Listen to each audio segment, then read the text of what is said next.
So hey guys, welcome to bio me. मैं हूं पार्थ पांडे, आपका टीचर और स्टूडेंट। और आज जो हम चैप्टर पढ़ने जा रहे हैं वो है बायोलॉजिकल क्लासिफिकेशन, क्लास 11th का 10 मिनट्स। तो गाइस बिना कोई टाइम वेस्ट करे लेट्स स्टार्ट। तो गाइस पहला आ जाता है हिस्ट्री ऑफ क्लासिफिकेशन। ये एनसीईआरटी में टॉपिक नहीं है, मगर ये एनसीईआरटी में बहुत सडनली रेफरेंस कर रखा है इसके बारे में। Early classification born out of a need to use organism for own use for food, shelter and clothing. पहले के टाइप पे जो क्लासिफिकेशन होती थी वो एनिमल्स के यूज पे होकर लेती थी कि वो दूध देता है, वूल देता है, कपड़ा देता है, क्या देता है, उसके हिसाब से एनिमल्स को रेयर करा जा रहा था, ब्रीड करा जा रहा था। उसके बाद एरिस्टोटल ने पहला साइंटिफिक बेसिस दिया क्लासिफिकेशन का। उन्होंने प्लांट्स को ट्रीज, श्रब्स और हर्ब्स में बांट दिया, जो कि हम 8वीं क्लास से पढ़ते आ रहे हैं। और एनिमल्स को उन्होंने रेड ब्लड सेल और जिनका खून रेड है और जिनका नहीं है उस बेसिस पे बांट दिया।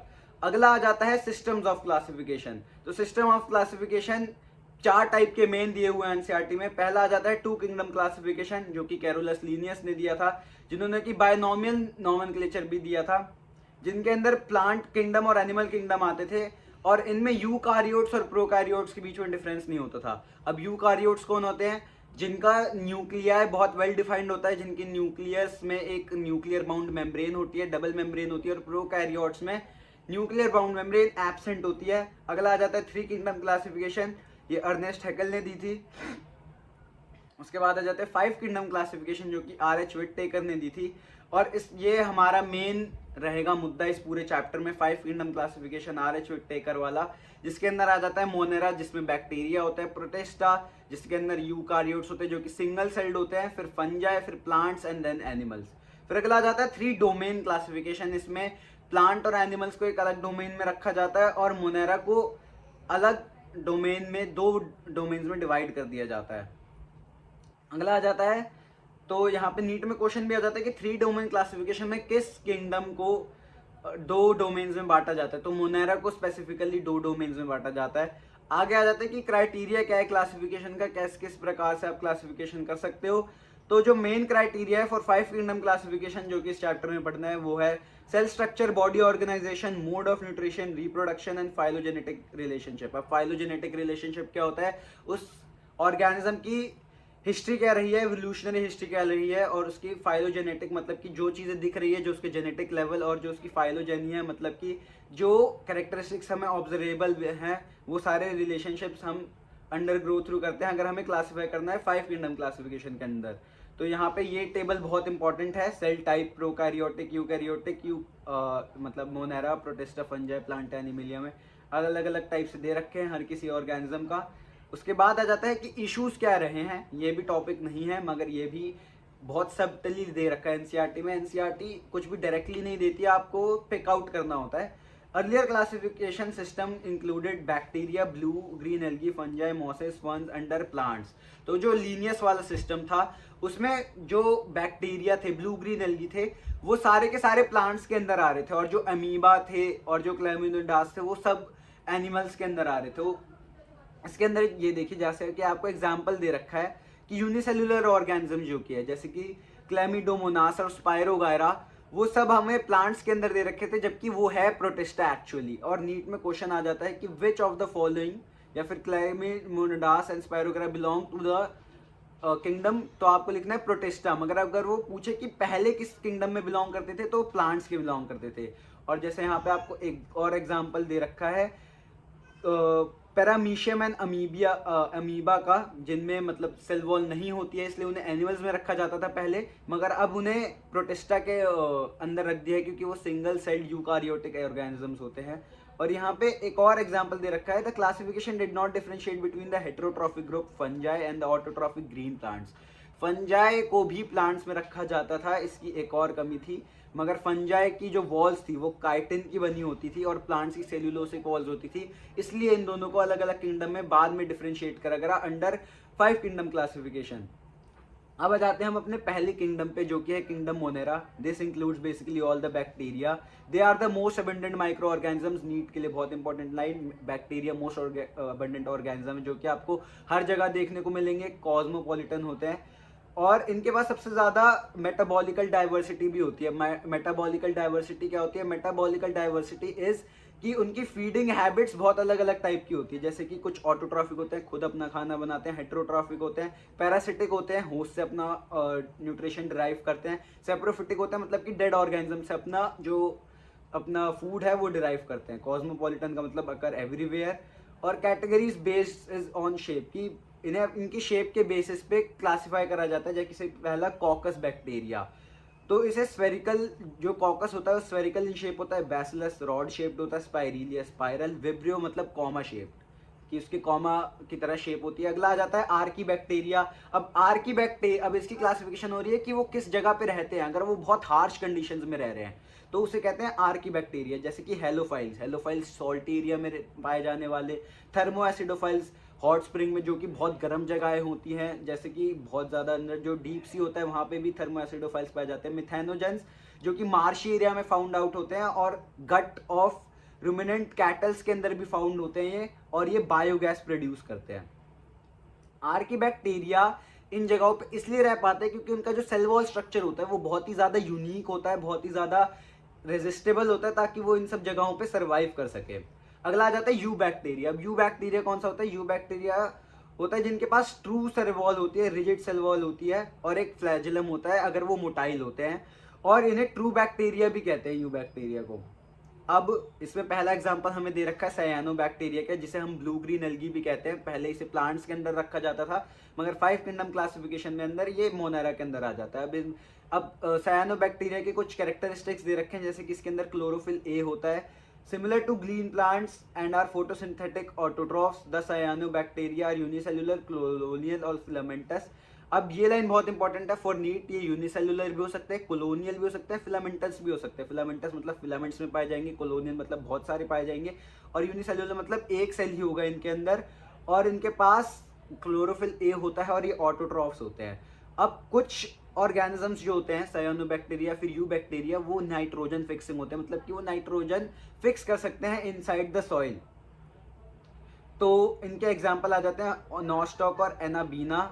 और कुछ जो कॉलोनीज होती हैं सायानोबैक्टीरिया की, इसका एक और फीचर है, जो कॉलोनीज होती है सायानोबैक्टीरिया की, उनके अंदर गेलेटिनस शीट होती है, जिससे कि वो प्रोटेक्ट कर पाते हैं अपने आप को। और ये पोल्यूटेड वाटर बॉडीज में, जैसे कि आपने देखा होगा, ब्लूम्स बना लेते हैं। जो ग्रीन कलर का ऊपर रखा होता है वो कभी कभार एल्गी होता है और कभी कभार बैक्टीरिया होता है, उसे ही हम ब्लू ग्रीन एल्गी कहते हैं। फिर आगे जो नॉस्टॉक और एनाबीना है, ये नाइट्रोजन कैसे फिक्स कर पाते हैं? क्योंकि इनके पास एक स्पेशलाइज्ड सेल स्ट्रक्चर है जिसे हम हेटेरोसिस्ट कहते हैं। अगला आ जाता है कीमोसिंथेटिक ऑटोट्रॉफिक बैक्टीरिया। अब कीमोसिंथेटिक ऑटोट्रॉफिक बैक्टीरिया क्या होता है कि ये ऑर्गेनिक सब्सटेंसेस है। ऑटोट्रॉफिक तो वो हो गया जो लाइट से अपना खाना बना रहे, कीमोसिंथेटिक जो कि केमिकल से अपना खाना बना रहा है। अब ये लोग इनऑर्गेनिक सब्सटेंसेस से, यहाँ पे मार्क करिएगा, इनऑर्गेनिक बहुत इंपॉर्टेंट है, इनऑर्गेनिक सब्सटेंसेस से एटीपी बनाते हैं और उससे अपना खाना बनाते हैं और न्यूट्रिशन डिराइव करते हैं। अब हेटेरोट्रॉफिक बैक्टीरिया मोस्ट एबंडेंट होता है नेचर में, और इसके बहुत सारे अब हमें यूजेस दे रखे हैं, जैसे कि हम इससे दही बना सकते हैं, एंटीबायोटिक्स बना सकते हैं, फिक्सिंग नाइट्रोजन इन लेग्यूम्स में हम नाइट्रोजन फिक्स करवा सकते हैं। जैसे कि इसका एग्जांपल आ जाता है राइजोफोरा। आगे आ जाता है some are pathogens causing damage to human beings, crops, farm animals and pets. Example chlorella, typhoid, tetanus, citrus, canker. अब यहाँ पे हमें बैक्टीरिया के एग्जाम्पल दे रखे हैं जो कि डिजीज कॉज करते हैं, जैसे कि क्लोरेला, टाइफॉइड, टेटनस। अगला आ जाता है रिप्रोडक्शन बैक्टीरिया में मेनली फिजन से होती है और कभी कभार स्पोरिंग हो जाती है, स्पोर से प्रोड्यूस हो जाती है। और यहाँ पे सेक्सुअल रिप्रोडक्शन भी होती है, जो कि एक प्रिमिटिव डीएनए को लेके दूसरे डीएनए में ट्रांसफर कर देते हैं, दूसरे बैक्टीरिया में ट्रांसफर कर देते हैं, तो होता है सेक्सुअल रिप्रोडक्शन। यहाँ पे हमें एक स्पेशल टाइप के बैक्टीरिया के बारे में बता रखा है जो कि है माइकोप्लाज्मा। सबसे छोटा बैक्टीरिया होता है और इसके पास सेल वॉल नहीं होती है। अगला आ जाता है किंगडम प्रोटिस्टा, और माइकोप्लाज्मा दोस्तों सबसे छोटा सेल होता है इस पूरी दुनिया में। अगला आ जाता है किंगडम प्रोटिस्टा। किंगडम प्रोटिस्टा में मैंने आपको पहले ही बताया था सिंगल सेल्ड यूकारियोट्स। अब इस किंगडम की वेल डिफाइंड बाउंड्रीज नहीं है, जैसे कि मैंने आपको बताया था कि एमीबा को पहले हम एनिमल्स में रखते थे, मगर अब वो प्रोटिस्टा के अंदर आ गया। और क्लेमोनिडास को कोई साइंटिस्ट एल्गी समझता है यूनिसेलुलर, और कोई साइंटिस्ट किंगडम प्रोटिस्टा के अंदर रखता है। तो जो प्रोटिस्टा होता है वो मेनली एक्वेटिक होता है, इनके पास वेल डिफाइंड न्यूक्लियस होता है जैसे कि यूकारियोट्स के पास होता ही है। और रिप्रोडक्शन ज़्यादातर एसेक्सुअली होती है और सेक्सुअल जो प्रोसेस होता है उसमें सेल फ्यूजन होता है, जाइगोट फॉर्मेशन होता है, जैसा कि सेक्सुअल रिप्रोडक्शन में होता ही है। आगे आ जाता है क्रीजोफाइट्स। अब इस किंगडम प्रोटिस्टा के फाइलम दे रखे हैं डिफरेंट डिफरेंट। तो पहला फाइलम आ जाता है क्रीजोफाइट्स। अब क्रीजोफाइट्स में पहला आ जाता है डायटम्स और डेस्मिड्स। डेस्मिड्स को हम गोल्डन एल्गी भी बोलते हैं।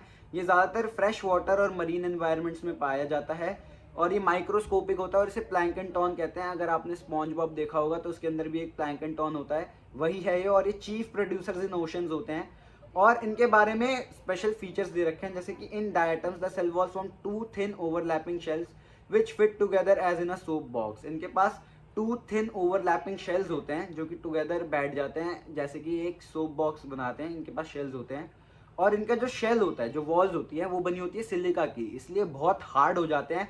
उन्हें डिस्ट्रॉय करना नियरली इम्पॉसिबल हो जाता है। इसलिए जो डेस्मिड्स जब मर जाते हैं तो वो ओशन के बेड पे एक्यूमुलेट होते रहते हैं और इसलिए उस अर्थ को हम बोल देते हैं डायोमेटिशियस अर्थ और उसको यूज करा जाता है for polishing and filtration of oils and syrups. अगला आ जाता है फाइलम डाइनोफ्लेजिलेट्स। अब डाइनोफ्लेजिलेट्स क्या है कि इनके पास दो फ्लैजिला होते हैं और डेफिनेटली ये मोटाइल होते हैं क्योंकि इनके पास फ्लैजिला है। ये मरीन होते हैं, फोटोसिंथेटिक होते हैं और अपीयर होते हैं येलो, ग्रीन, ब्लू और रेड में। अगला आ जाता है कि द सेल वॉल है स्टिफ सेल्यूलोज प्लेट्स। कि जो सेल वॉल होती है उसकी स्टिफ सेल्यूलोज प्लेट्स होती है। पहले वाले की सेल वॉल कैसी थी? सिलिका। इसकी सेल वॉल कैसी है? सेल्यूलोसिक प्लेट्स होती है। दो फ्लैजिला होते हैं, एक लॉन्गिट्यूडनल और एक होता है transversely in a furrow between the plates. Plates के बीच में एक ट्रांसवर्सली फ्लैजिला होगा और एक लॉन्गिट्यूडनल फ्लैजिला होगा। अब यहाँ पे एक इंपॉर्टेंट डाइनोफ्लेजिलेट की बात करी गई है, गोनियोलैक्स, जो कि रेड कलर का होता है और वो सी टाइट्स को रेड कलर का कर देता है और अगर वो बहुत ज़्यादा प्रेजेंट है तो वो मरीन ऑर्गेनिजम्स के लिए हार्मफुल हो जाता है। अगला फाइलम आ जाता है यूग्लिनॉइड्स। अब यूग्लिनॉइड्स क्या होता है? फ्रेश वाटर में पाया जाता है, जो कि स्टैग्नेंट वाटर होता है, हिलता जुलता नहीं होता, मतलब कि जैसे कि लेक्स या पॉन्ड्स। अब यहाँ पे जो सेल वॉल है वो एब्सेंट होती है। पहले वाले में सेल वॉल सिलिका की थी, अगले में सेल वॉल सेल्यूलोज की बन गई।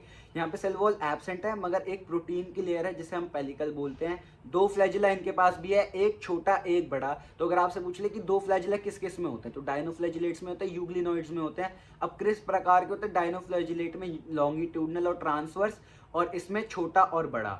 तो आगे आ जाता है कि फोटोसिंथेटिक होते हैं ज़्यादातर, मगर अगर सनलाइट नहीं है तो फिर ये हंट भी करना स्टार्ट कर देते हैं, प्रेडेटर्स बन जाते हैं। अगला फाइलम आ जाता है स्लाइम मोल्ड्स। अब स्लाइम मोल्ड्स क्या होते हैं? सेप्रोफाइटिक होते हैं, डेड ऑर्गेनिज्म से फीड होते हैं, डेड जो लीव्स वगैरह होती है उन पे फीड करते हैं। The body moves along decaying twist and leave engulfing organic material. जैसे कि आप जंगल वगैरह में जाते हो, वहाँ पे जो डेड लीव्स होती है उसके ऊपर ये फैलते रहते हैं और सूटेबल कंडीशंस में इनके ऊपर एक एग्रीगेशन आ जाती है, एक कलेक्शन आ जाती है प्लास्मोडियम की, जो कि बहुत फीट तक फैल सकता है और ये रिप्रोडक्शन में काम करता है, जो प्लाज्मोडियम होता है। मगर अगर अनफेवरेबल कंडीशंस हैं तो इसी प्लाज्मोडियम के ऊपर फ्रूटिंग बॉडीज आ जाएंगी जिसके अंदर होंगे स्पोर्स। अब फ्रूटिंग बॉडीज के अंदर आ जाते हैं स्पोर्स। अब इन स्पोर्स का क्या काम है? इन स्पोर्स का भी वही काम है, रिप्रोडक्शन में काम करते हैं और अनफेवरेबल कंडीशन के अंदर आए मतलब हाईली रेजिस्टेंस होते हैं और एक्सट्रीम कंडीशंस को बेयर कर पाते हैं। तो अगला आ जाता है फाइलम प्रोटोजोअन्स। अब प्रोटोजोअन्स को हमारा रिलेटिव माना जाता है, प्रिमिटिव रिलेटिव ऑफ एनिमल्स। हम भी एक एनिमल ही है। Heterotrophs, predators and parasites. तो ये हेट्रोट्रॉफ होते हैं, प्रेडेटर होते हैं, फिर पैरासाइट होते हैं और इनके चार ग्रुप होते हैं। अब किंगडम, फिर फाइलम, अब अगला आ जाता है क्लास आ जाता है। तो इनकी क्लास हमें दे रखी है मेन यहाँ पे। पहला आता है एमीबॉइड। एमीबॉइड जिनकी कोई शेप नहीं होती और अपने फूड को सूडोपोडिया से कैप्चर करते हैं, जैसे कि आपने छोटी क्लासेस में पढ़ा होगा, अमीबा उसका एग्जाम्पल है एमीबॉइड, एग्जाम्पल इसका एंट अमीबा। अगला आ जाता है flagellated.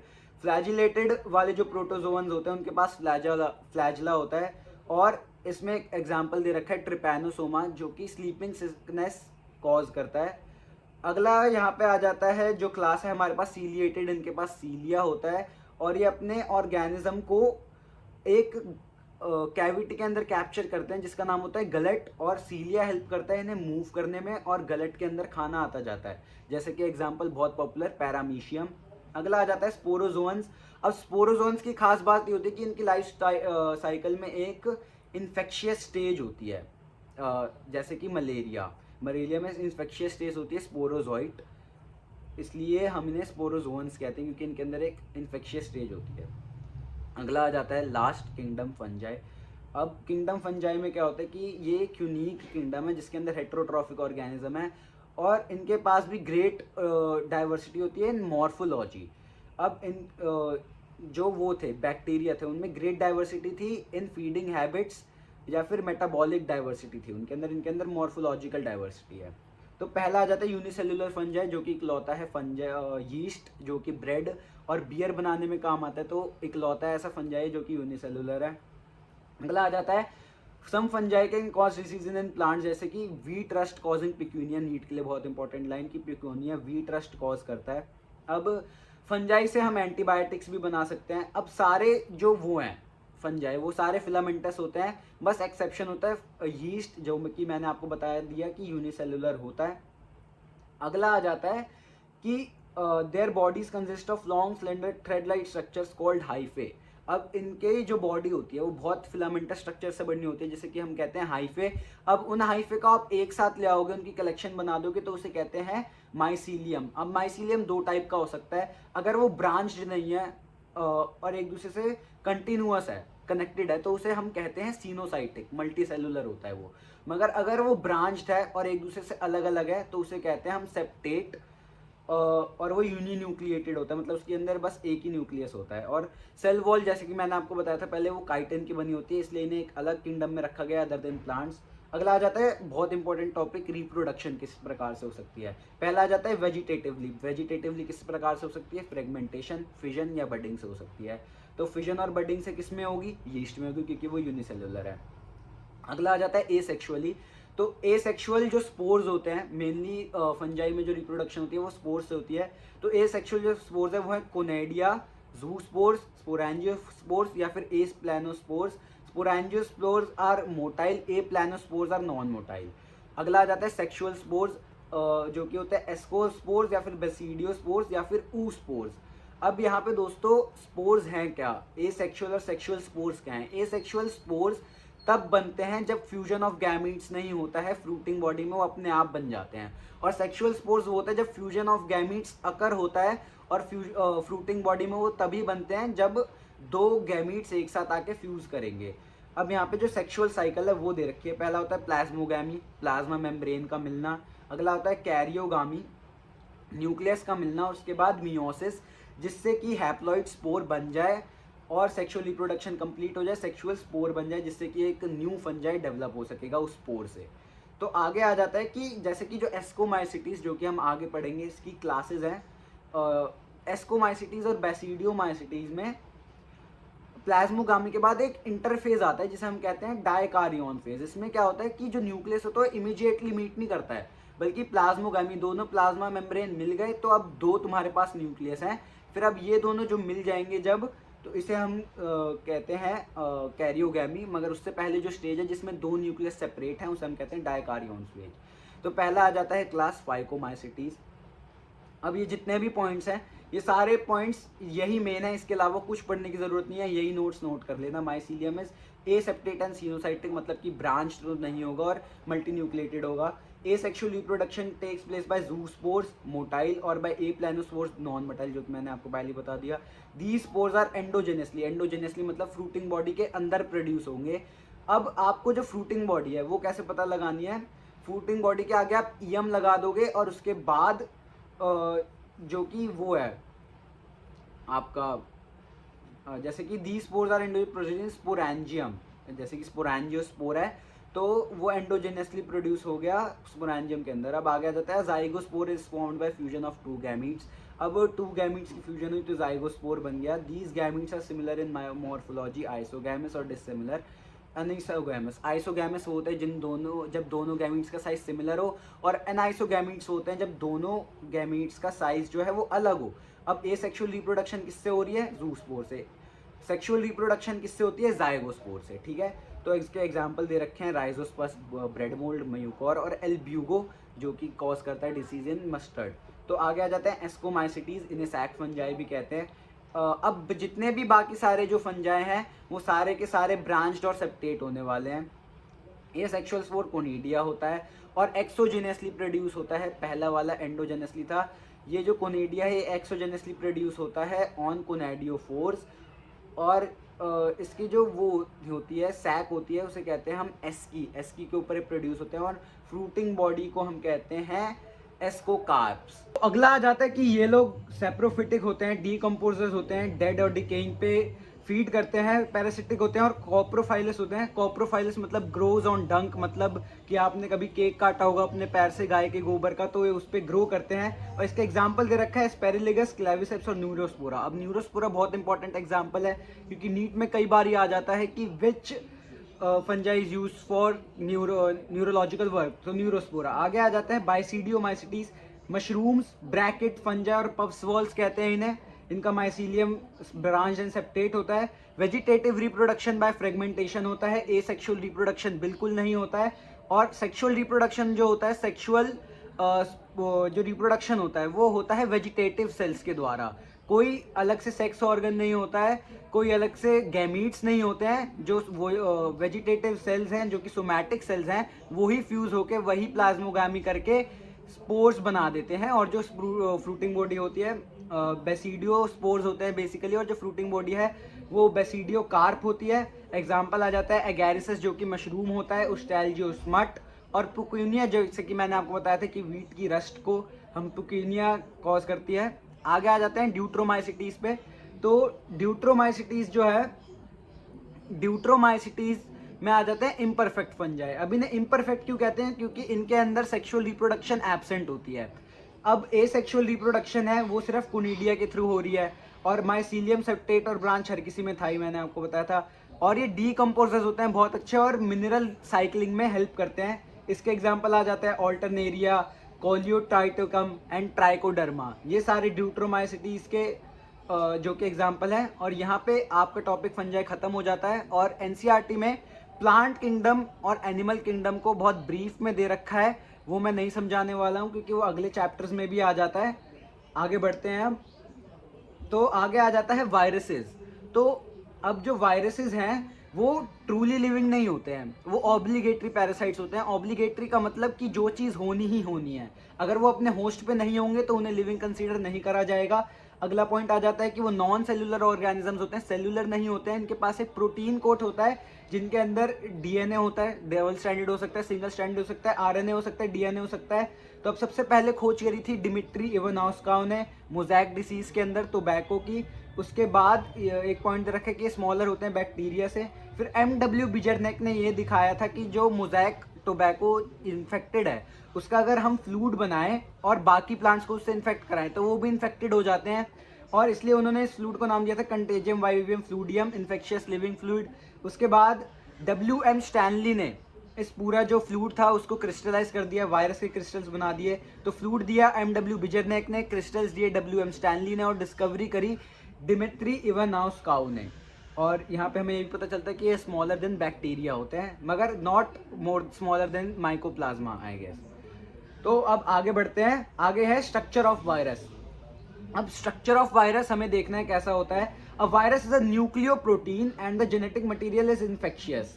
In addition to proteins, viruses also contain genetic material that could be either RNA और DNA. RNA भी हो सकता है, DNA भी हो सकता है। प्लांट्स के अंदर सिंगल स्टैंडर्ड RNA होता है, एनिमल्स के अंदर डबल स्टैंडर्ड RNA होता है, या फिर डबल स्टैंडर्ड DNA होता है। डबल स्टैंडर्ड RNA एनिमल्स के अंदर और सिंगल स्टैंडर्ड प्लांट्स के अंदर। और बैक्टीरिया के अंदर इसे बोलते हैं बैक्टीरियोफेज। अब जैसा कि मैंने आपको बताया था कि इनका प्रोटीन कोड होता है, तो प्रोटीन कोड को कहते हैं हम कैप्सिड, जो कि स्मॉलर सब यूनिट से मिलकर बनता है, जिसका नाम होता है कैप्सोमियर्स। तो अब यहाँ पे हमें वायरसेस के साथ होने वाली डिसीजेस बता रखी हैं, जैसे कि mumps, smallpox, herpes and influenza. AIDS in humans is also caused by virus. AIDS आपने सुना होगा, ये भी वायरस के थ्रू कॉज होता है। In plants can be mosaic formation, जैसे कि टोबैको में होती है। मोज़ैक क्या होता है कि येलो येलो पड़ जाती हैं पत्तियां कई जगहों से। लीफ की रोलिंग होना, जैसे कि एल्ब्यूगो मस्टर्ड के अंदर डिसीज कॉज करता है। वेन क्लियरिंग, डॉर्फिक और सेंटेड ग्रोथ, ये सारी चीज़ें वायरस के जरिए कॉज होती है। अब आगे बढ़ते हैं हम। आगे आ जाता है विरोइड्स, प्रियॉन्स एंड लाइकन्स। अब ये सारे ही एक टाइप के वायरस हैं, बस इन सब में कुछ ना कुछ मिसिंग होता है लाइकन्स को छोड़ के। लाइकन्स सिम्बियोटिक एसोसिएशन होता है। तो T.O. डीनर ने देखा कि एक चीज़ जो कि वायरस से भी स्मॉल थी वो पोटैटो में कोई डिसीज कॉज कर रही थी, इसे हम विरोइड कहते हैं। अब विरोइड क्या होता है? जिसके अंदर प्रोटीन कोट ना हो, कैप्सिड ना हो, कैप्सोमियर्स ना हो, उसके अंदर बस एक आरएनए हो, free living RNA low molecular weight का, जो कि डिजीज कॉज करता है, जैसे कि tuberosum disease, potato spindle disease. आगे आ जाते हैं प्रियॉन्स पे। अब प्रियॉन्स में क्या होता है कि पी से प्रोटीन, पी से प्रियॉन्स, तो इनके अंदर प्रोटीन होता है मगर आरएनए या डीएनए कुछ नहीं होता है।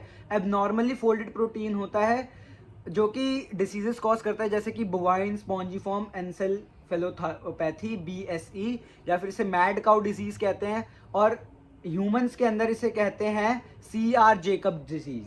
आगे आ जाता है लाइकन्स। अब लाइकन्स क्या होते हैं? सिम्बायोटिक रिलेशनशिप, ये 8 से पढ़ते आ रहे हैं, बिटवीन एल्गी जिसे कि फाइकोबायोन्ट कहते हैं, और फंजाई जिसे कि माइकोबायोन्ट कहते हैं। सिम्बायोटिक रिलेशनशिप में एल्गी प्रोवाइड करता है खाने, शेल्टर,